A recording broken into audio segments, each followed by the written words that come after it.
Embattled White House National Security Advisor Michael Flynn resigned Monday night, an abrupt end to a brief tenure.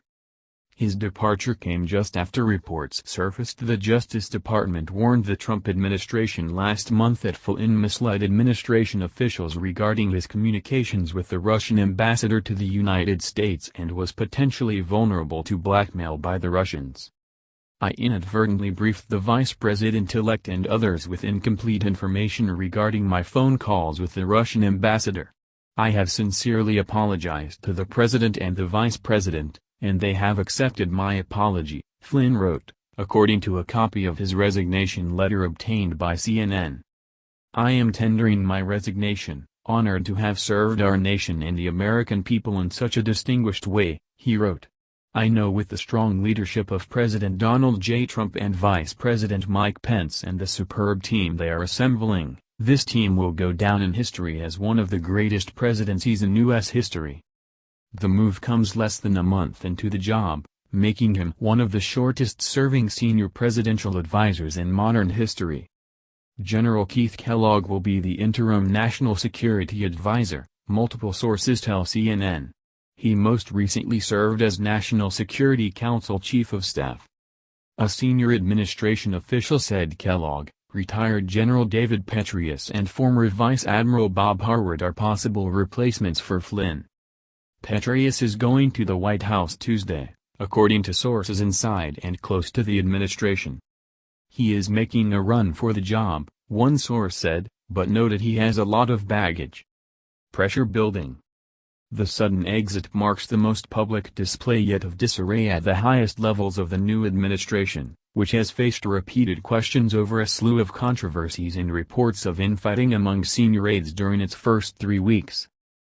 The resolution had been heading this way for 3 days, an administration source told CNN. More than whether he really had a conversation with the Russians about sanctions, the key issue internally was whether he told the truth to Pence, the source said. The White House concluded at the very least, Flynn didn't mean to mislead the vice president, but may have because he couldn't remember what he said to the Russians. Not remembering is not a quality we can have for the National Security Advisor, the source said. An administration source said that Trump hung in there when it came to Flynn, but there was a flood of information that finally made it clear he had to resign. Asked if Trump is disappointed, another administration official said, "He's moving on." Full classified briefing. A pair of Democratic lawmakers, Reps. John Conyers Jr., top Democrat on the House Judiciary Committee, and Elijah Cummings, top Democrat on the House Oversight Committee, sent a request for a full classified briefing on the circumstances surrounding Flynn to the Justice Department and FBI Monday night following Flynn's resignation. "We in Congress need to know who authorized his actions, permitted them and continued to let him have access to our most sensitive national security information despite knowing these risks. We need to know who else within the White House is a current and ongoing risk to our national security," they wrote in a statement.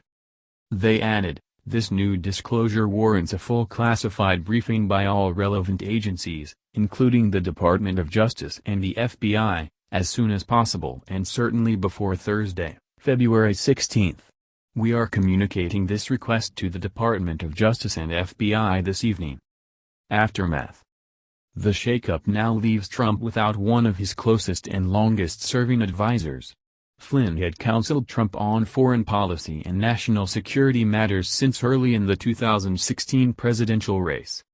Flynn was not able to definitively refute a Washington Post story late last week that his conversations with Russian Ambassador Sergei Kislyak included communication about the sanctions. It is illegal for unauthorized private citizens to negotiate with foreign governments on behalf of the U.S. The controversy intensified after the report put Vice President Mike Pence and several senior White House advisors in an uncomfortable position, as they had denied in TV interviews weeks earlier that Flynn discussed sanctions with the ambassador.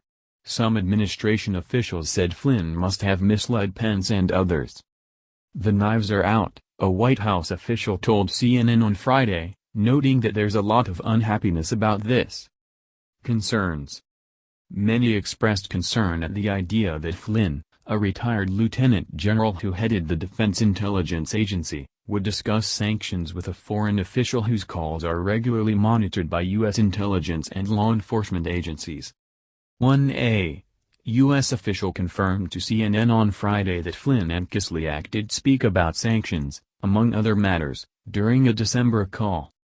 But after the call was made public, Pence told CBS News on January 15 that Flynn did not talk with Kislyak about the sanctions, which the Obama administration recently levied due to Russia's alleged interference in the 2016 elections. They did not discuss anything having to do with the United States' decision to expel diplomats or impose censure against Russia, Pence told CBS News. On Friday, an aide close to the national security advisor told CNN that Flynn could not rule out that he spoke about sanctions on the call. The White House official blamed much of the outcry against Flynn on a Washington culture always in search of a scalp, but people within Trump's orbit did little to defend Flynn during appearances on Sunday news shows. Stephen Miller, White House policy director, was asked directly about Flynn's future on a number of Sunday talk shows. Miller responded by saying he was not the appropriate official to ask. "I don't have any answers today," Miller said in response to questions about whether Flynn misled the vice president. "I don't have any information one way or another to add anything to the conversation."